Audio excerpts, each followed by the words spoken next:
This episode of Weekly Weird News is sponsored by Drop and Raycon. It's the final Weekly Weird News of the year. We made it.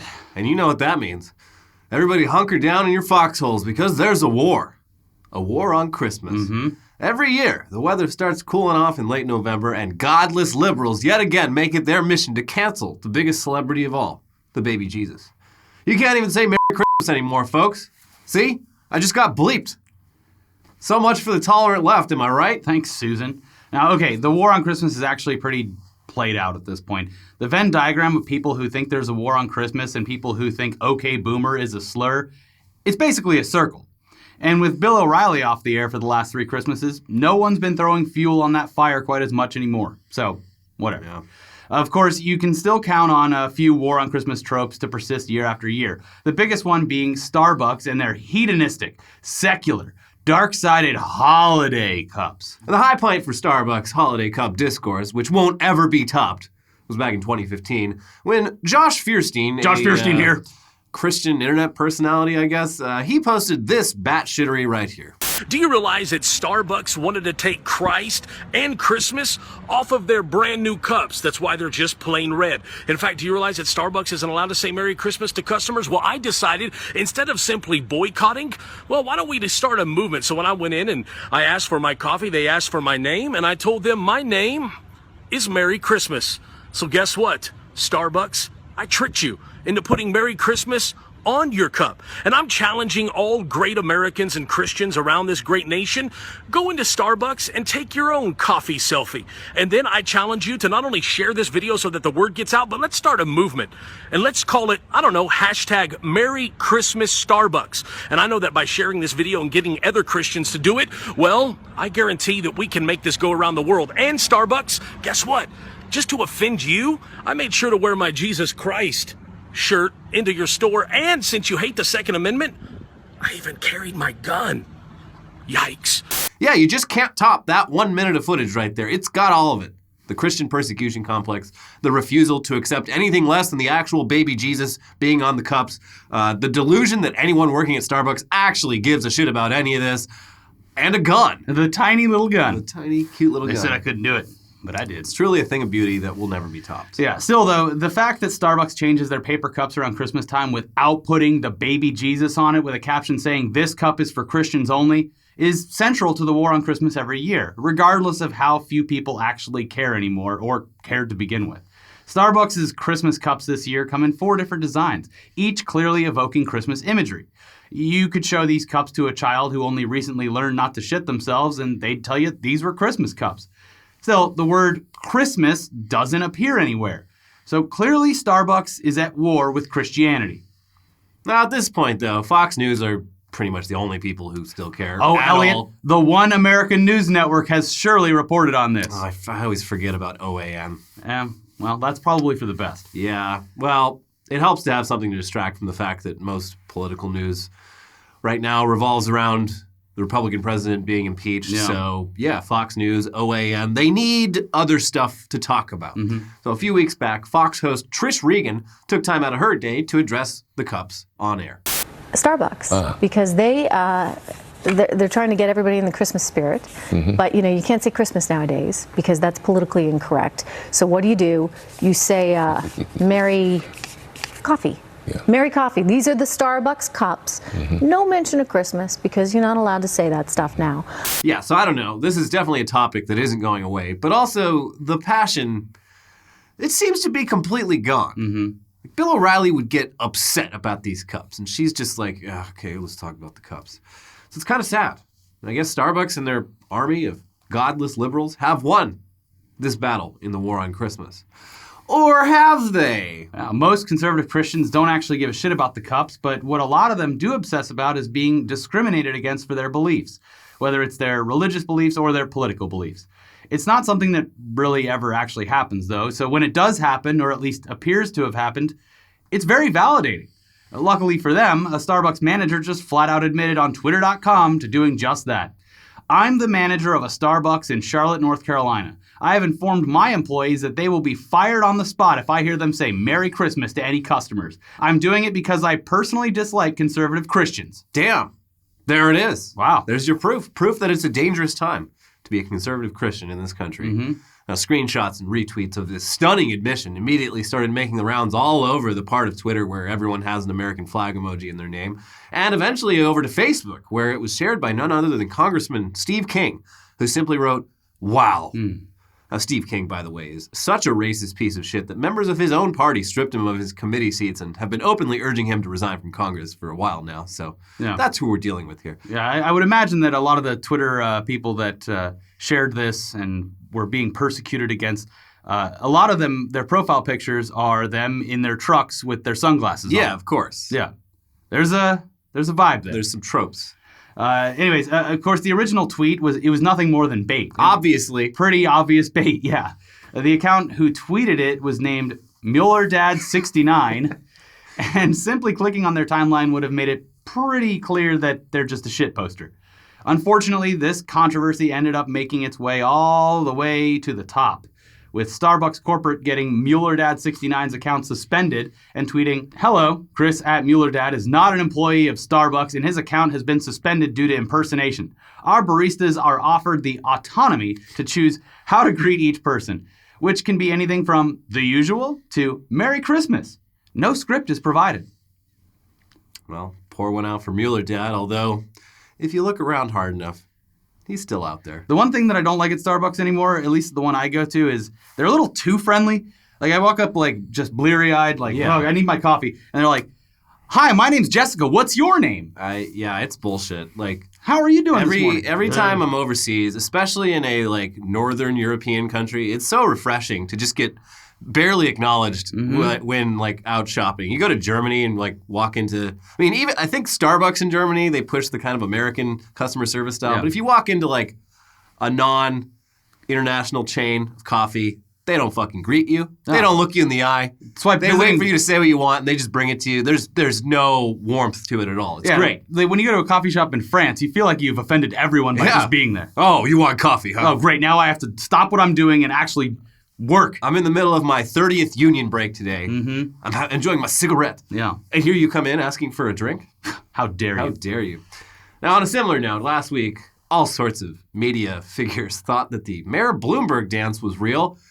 If you missed that, Twitter user Nick Ciarelli tweeted an extremely cringy video of a bunch of people at a Michael Bloomberg rally doing a dance to Maroon 5's Moves Like Jagger, but with Bloomberg awkwardly edited on top of Jagger in the song.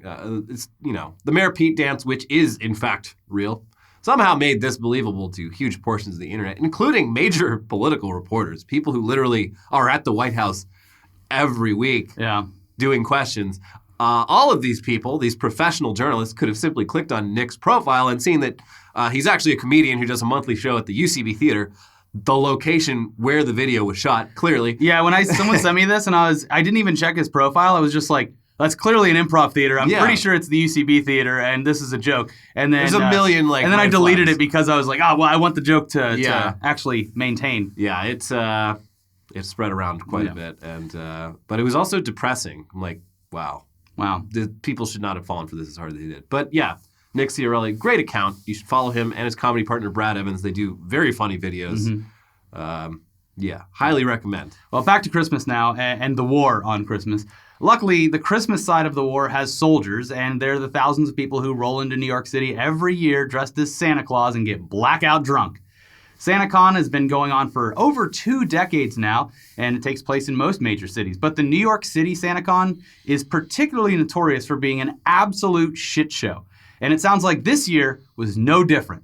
Loud drunks on the subway at 7 a.m., fights, and huge crowds of drunk Santas prowling the streets, leaving a trail of piss and vomit in their wake. Woo! Yeah, party time. Here's a fun excerpt from the New York Post.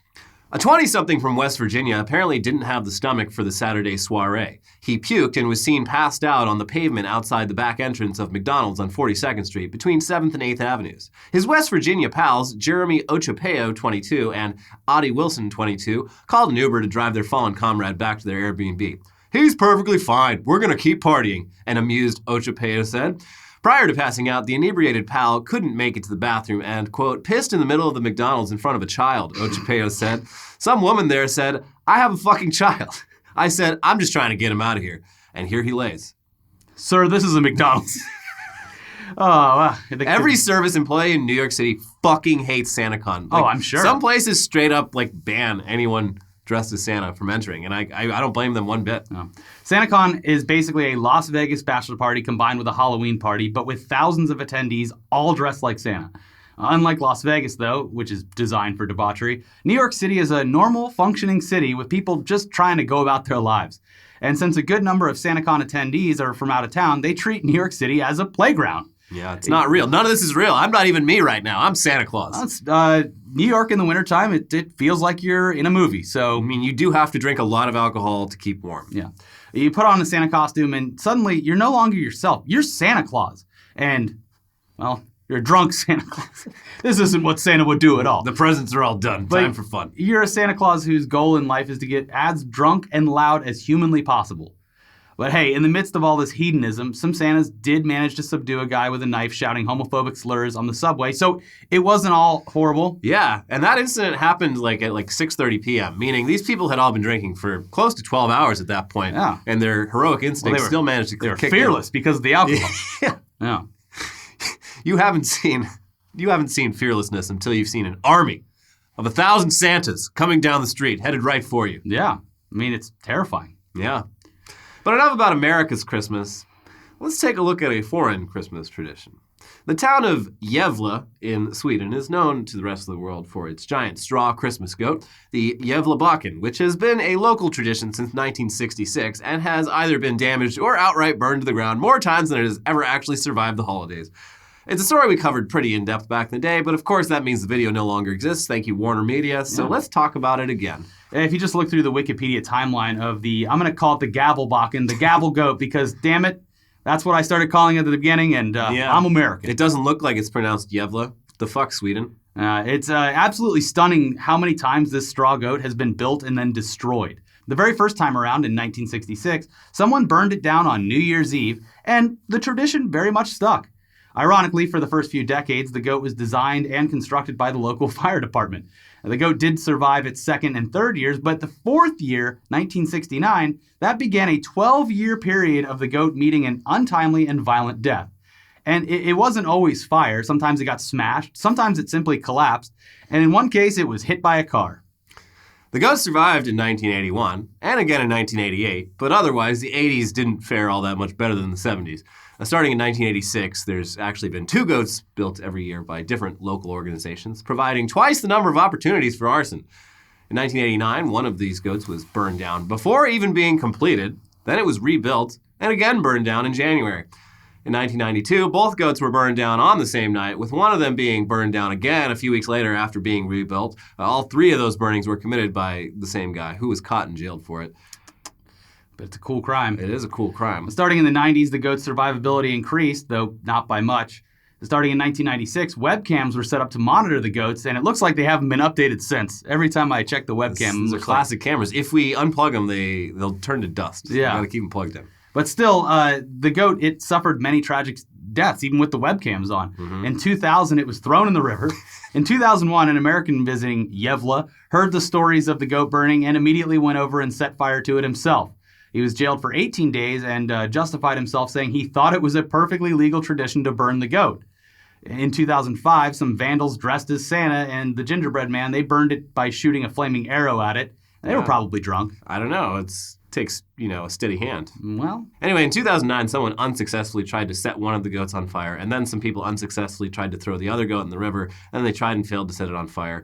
One of the goats was then stolen in a truck, and the other goat was successfully burned down on December 23rd, aided by a denial of service attack on the security webcams. It was a real wild year for the goat. Yeah. In 2010, someone unsuccessfully offered a bribe to one of the goat's guards to, look the other way and let them steal the goat via helicopter and airlift it to Stockholm. Cool.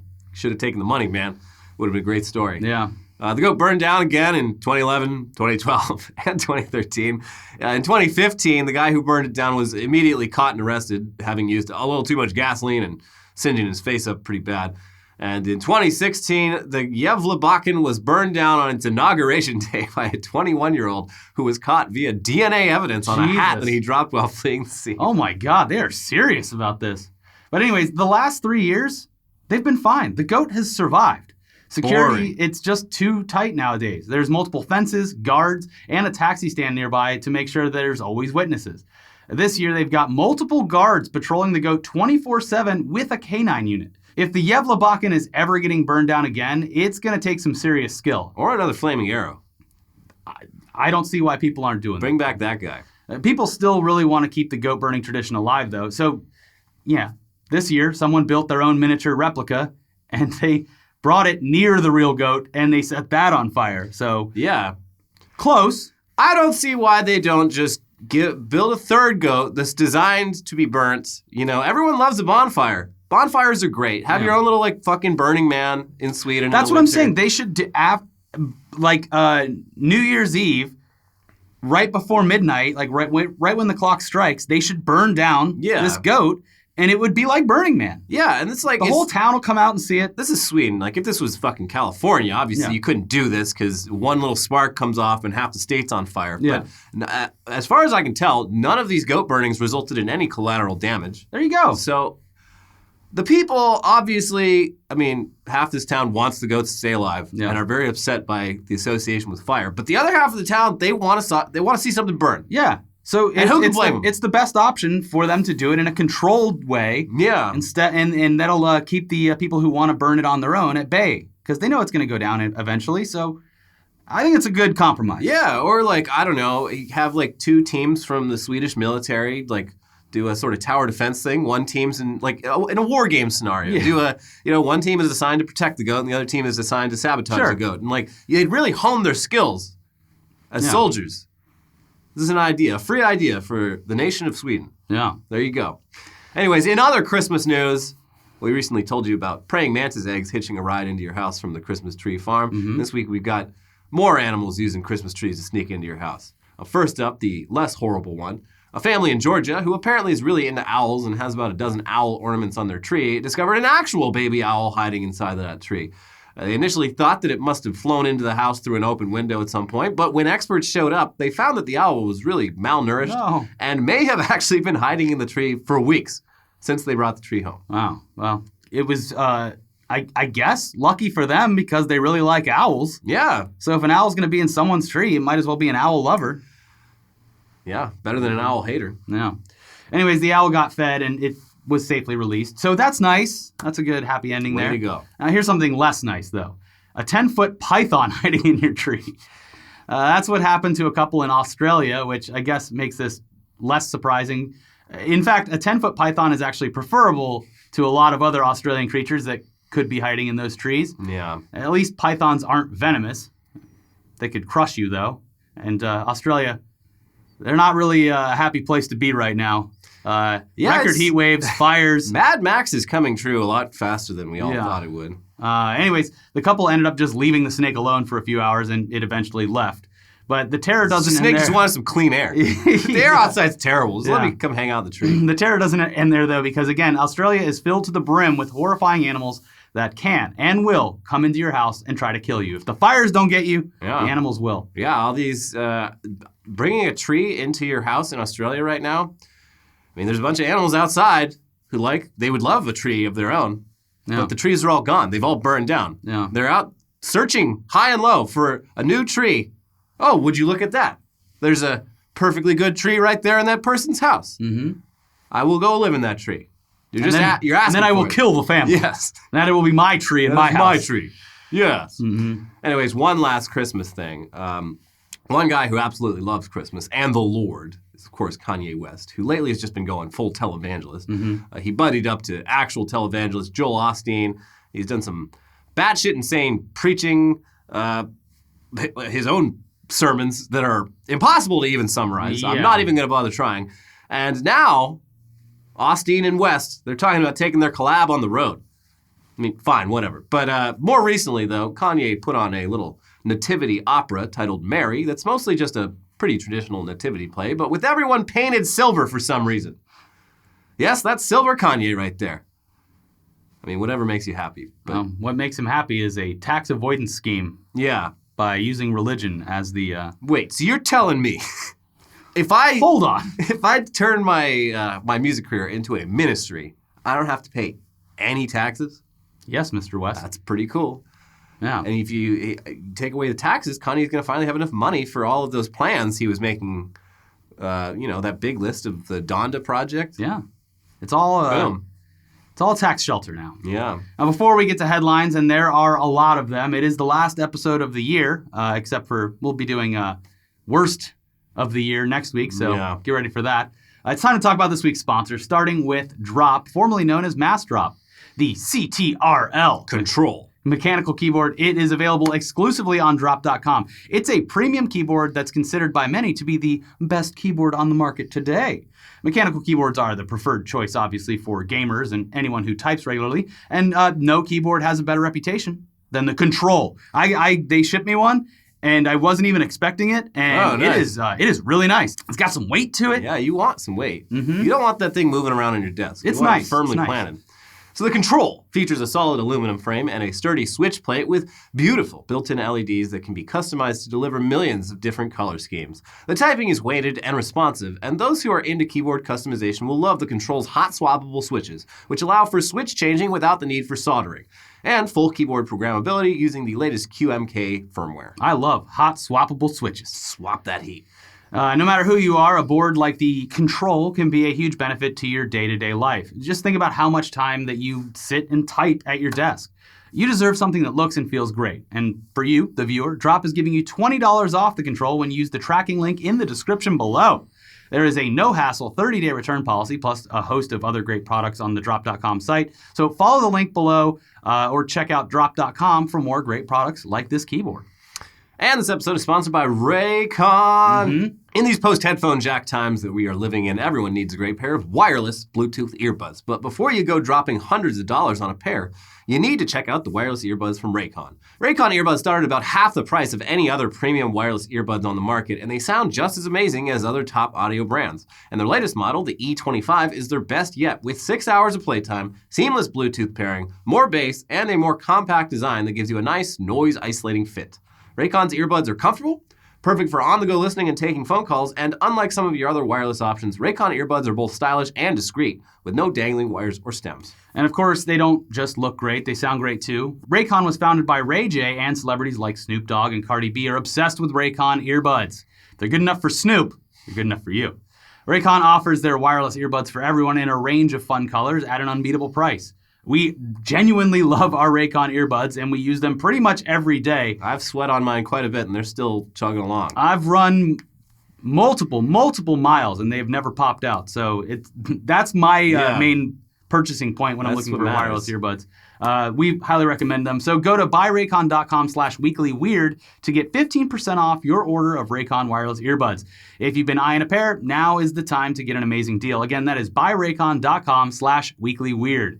Now, let's get into the weirdest headlines from this week, starting with Punk band hosts concert at Dennys. Fans allegedly caused more than $1,000 in damages. And if you watch the video, it looks like it would have cost way more than $1,000. Yeah. So first off, a few things. So I was getting deja vu here for a number of reasons. The first being this Dennys is in Santa Ana. I've almost certainly eaten there as a youth. Yeah. Possibly even like before or after a punk show. Yeah. But also there was that old video from like 6 years ago of another punk show in a Dennys where the singer's like, "What the fuck is up, Dennys?" What's up? What's up? What the fuck is up, Dennys?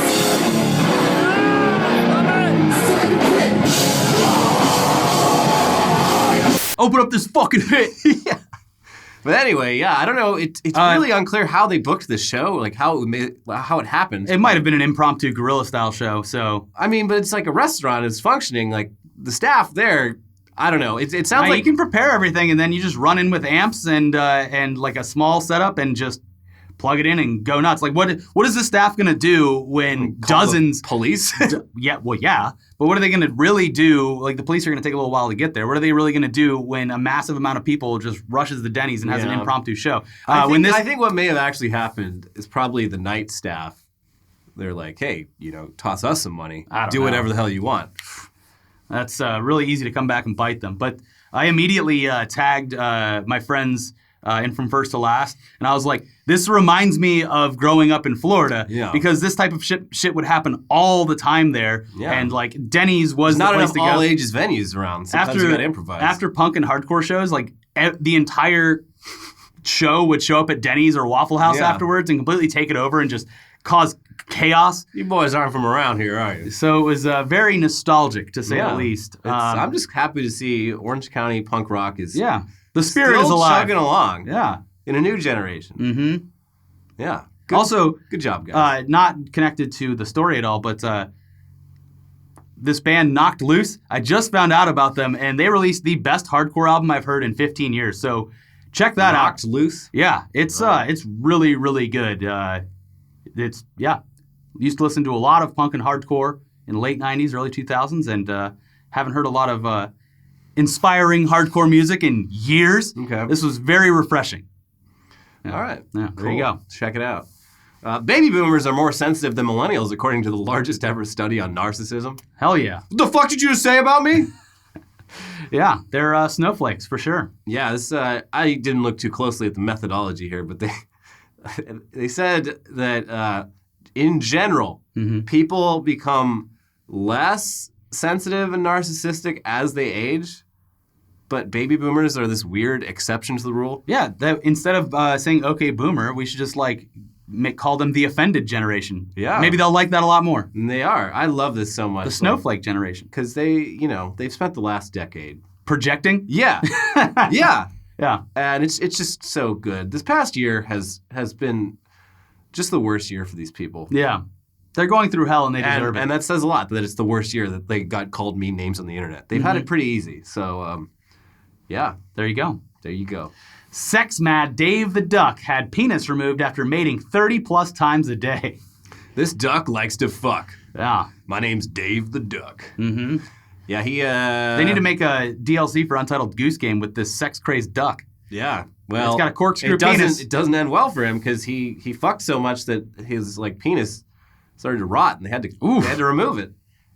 Oh, well. They removed Dave the fuck duck's penis, and now Dave the duck can't fuck. Yeah, you really hate to see it. He flew too close to the sun. Yeah. Well, he's creating the next generation of ducks single-wingedly. You would hope so. Yeah. Because he can't anymore. Well, at least he got to fuck a ton of times before he had that dick pulled out. With his weird, corkscrew, horrifying, tentacle-like corkscrew duck dick. Mm-hmm. Well, Doorbell Camera captures man defecating outside Capitol Hill home, leaving a mess. So this was... was he doing it on purpose, or was it like a homeless person that just needed to shit? Extremely drunk man. Okay. It wasn't like, hey, take that, government. It's these Ring cameras, because otherwise you would have never known what happened. But basically this fucking drunk dude just, wandered up to a house, took a shit on their front porch, passed out in the shit, and then repeatedly for 4 hours kept waking up and just spreading the shit around more. Yeah. So without the cameras, this guy, the owner of the house, would have come home and been like, what the fuck happened here? Yeah, it would have been like the scene from Dumb and Dumber 2. Yeah, just everything's covered in shit. I don't know why, but now he's got the footage. And the owner, he wasn't even that mad. He's like, yeah, I'm impressed. He's like, yeah, it sucks, but maybe the guy was having a bad week. Yeah. Maybe he's dealing with something. It's so weird. We shouldn't judge others. It's so weird how apologetic the victims of shit crime are. I think it's the kind of thing where it's this person is not well. Pretty much everyone has at least one shit story. Oh yeah. Where despite their best intentions, things went horribly wrong. Mm-hmm. You have to be sympathize. Yeah, you have to be a little sympathetic because someday that could be you. There was also this week less apologetic from the people surrounding the incident. A guy in San Francisco went into a supermarket, and instead of just stealing a roll of toilet paper, he ripped open the bag and then just squatted right there and just shit in the aisle. God damn it! And then everyone in the whole supermarket clapped and said, "We all have bad days." Hey man. Yeah. Well, hope your day gets better. Moving on. Man arrested for driving stolen car with license plate written in crayon, police say. Yeah, it was. I lost my license plate. Sorry. It was a paper bag, and the plate number was written in crayon.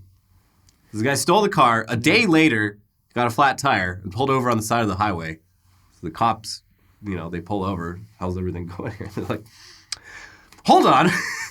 What's going on with this license plate? Well, you see, I stole this car and I didn't want to be tracked. Yeah. So, the obvious answer would be to cover up the old plates with a makeshift plate. Yeah. Because that completely, no one's going to notice that. And Why didn't you think about just just stealing someone else's license plate? Oh, well, fuck. I'm not a thief. I needed the car. I just like to drive. Yeah. Missouri church leader tried to pay for sex on Grindr with Arby's card. Oh. Hey, big boy, you like meat? You want some meats? So, okay, so did he get the sex and then try to pay for it with an Arby's card, or was he I don't know. propositioning he people? He was soliciting men. No, I don't think any real crime here was committed. I mean, they say he was soliciting prostitution, but I don't know. I get the impression that, well, I don't know. But, I don't know. It's dumb. This guy's a huge hypocrite, obviously, because he's a church Well, yeah, leader. obviously, but I feel like I don't think he did. It doesn't seem like he committed a crime. I would assume that. I feel like this is a thing that older gay dudes, there is Yeah. a bit of a quid pro quo in a lot of these interactions. Maybe, I don't know. But maybe it was like a play on their "we got the meats" thing. He thought it was clever or something. I don't know. I got the meats. I want your meat. Yeah. Do a little trade here. It's my line. It works every time. The boys love the Arby's. Yeah, card. he could totally play this off if he was smart. With it was a joke because Arby's has the meats. Both of us have the meats, and we want to make It's a prank. a big roast beef sandwich down there. It's a prank. I was just doing a fun Christian prank. I'm not gay, Yeah, and I don't bang dudes. I'm very straight, actually. obviously because I'm a church leader. Yeah. Man who had caricature of himself drawn steals artist's money, leaves portrait behind. So yeah, if you've seen this man, I believe this is Riverside, California. So if you live in the 909 and you see someone who looks like this but with maybe less defined features, call your local police department. That's fucking great. Because it's a real fucking asshole thing to do. Yeah, it is. It was like a Christmas carnival or whatever. At the end of the night, this caricature guy, he had $500 in fees and donations and shit in his bag, and this asshole ran off with it. But only after he got to see himself in Yeah, a cartoony drawing. So, yeah, catch me if you can. I hope they do. Ja Rule releases new song that references ill-fated Fire Festival. And look, I'm not a hip hop guy. Maybe I'm out of touch here, but this might be the worst hip hop song I've ever heard. Yeah, It's I don't know. When was Ja Rule relevant? the late '90s, early 2000s. Well, this one, it feels like a rap song from the late 80s. It feels so weirdly dated in its production. I think it's just him trying to capitalize on the whole situation and putting out whatever. And obviously, his time has, for the most part, passed. It seems. Yeah, he got removed from a lawsuit recently. Yeah, they were like, well, he didn't know, and that's in the song. He's just like, yeah, man, the court of public opinion, they really go after you, but I was the one who was fooled. Yeah, The whole yeah, you were an idiot. Yeah, you were a mark. but I don't know. Maybe I might be wrong about the song. Everyone, give it a listen. Yeah, maybe this is what good music sounds like. Well, I don't know. Maybe I'm wrong. Restroom sign says employees may face smell check to ensure they're not sitting on phone. Just as weird, if not weirder, than that toilet that's angled down. Yeah, sloping toilet. Yeah, I don't know if this is real or not. Someone posted it on Reddit and Yeah, who knows? They might have just made it up. But I wouldn't put this past happening in real life. Yeah. Seems like something a asshole boss, especially in what a do they small even want to office. smell? I want to smell that you smell like shit. You better be pooping in there. Yeah. Just walk in. If you're not pooping, what else are you doing? You're always on your phone. Here's the fix. You bag your shit at home and you bring it with you so you can have a long break.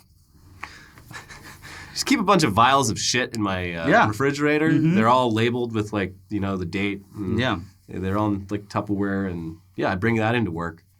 Yeah. And I let it defrost a little bit, and then I throw it into the toilet, and I play some mobile games. And then I pull out my Nintendo Switch. Mm-hmm. The boss, he comes in, he's like, "You're taking a real long time in there. Let me do a smell check." Oh, God! Oh, Jesus Christ. Okay. Carry on. All right. Everything seems to be in order in here. Yeah. Carry on. I think that this boss might just have a fecal fetish. He might. Yeah.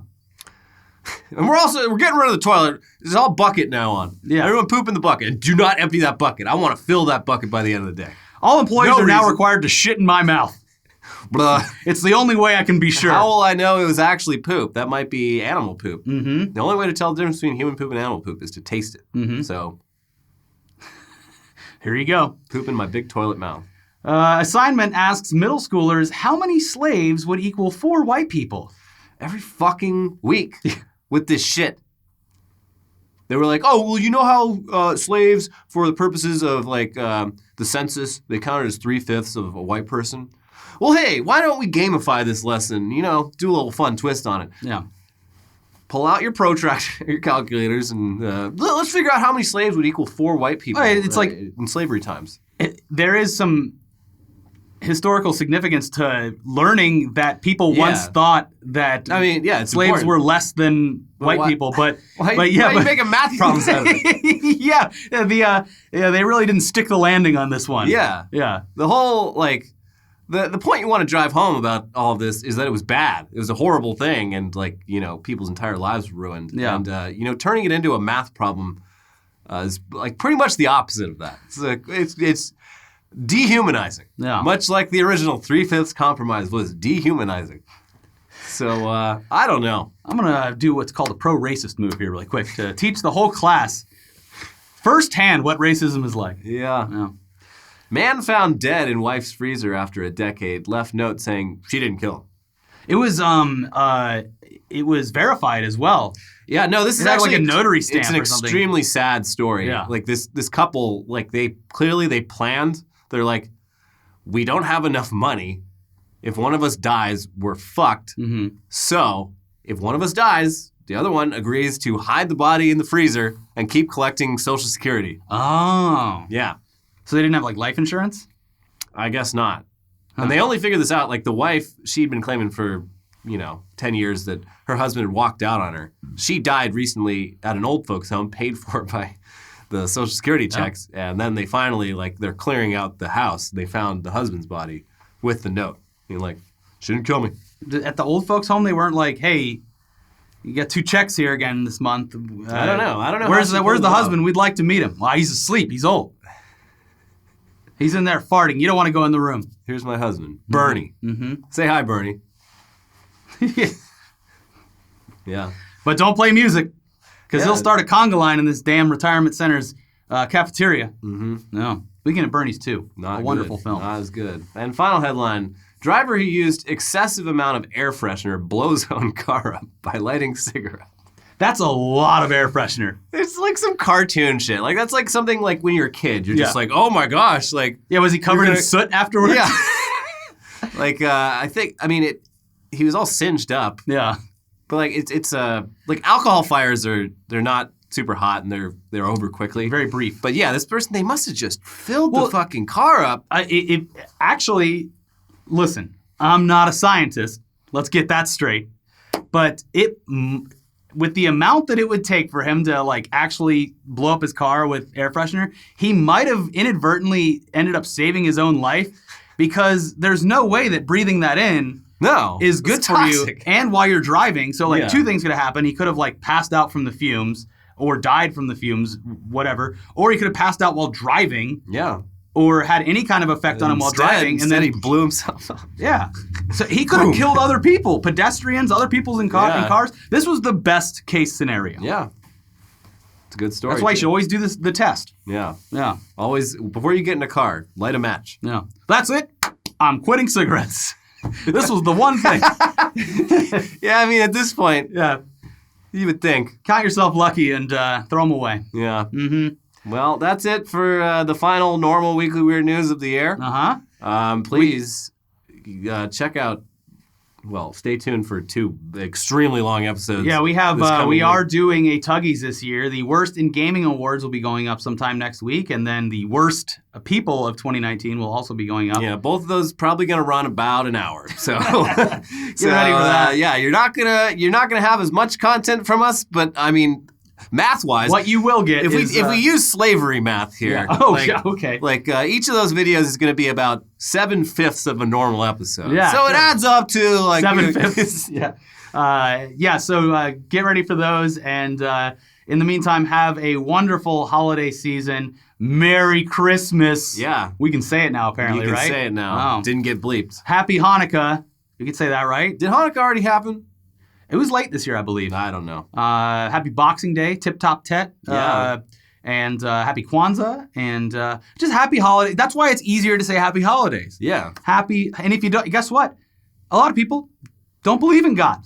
They just like having a break from work. Yeah, some people actually... Good for you. It's just the red and the green and the Santa Claus to them. Yeah. And that's fine. Put on a Santa costume, go get drunk. Anyways, thank you for a wonderful year. We're going to say it more in our other videos, but we want to thank you very much, and especially a huge thank you to our Patreon supporters and YouTube members for making the show possible. A huge thank you to everyone that just watches videos, subscribes to the channel, checks out the sponsors so we keep getting sponsors that float the channel as well, and just thank you in general. We're starting a new decade, the Roaring 20s. I don't have much hope, but let's prove them all wrong, right? Yeah. Everyone in the world. Let's hit the ground running next year, guys. Yeah. Check out our other videos over here, and we'll see you. See you in the new year. No, well, we'll see them for Tuggies. And, That's true. Yeah. But that'll be in the past. Yeah. I mean, it's all in the past. I don't know. We'll see you. Have a good one. Bye. We'll see. See you later. Bye.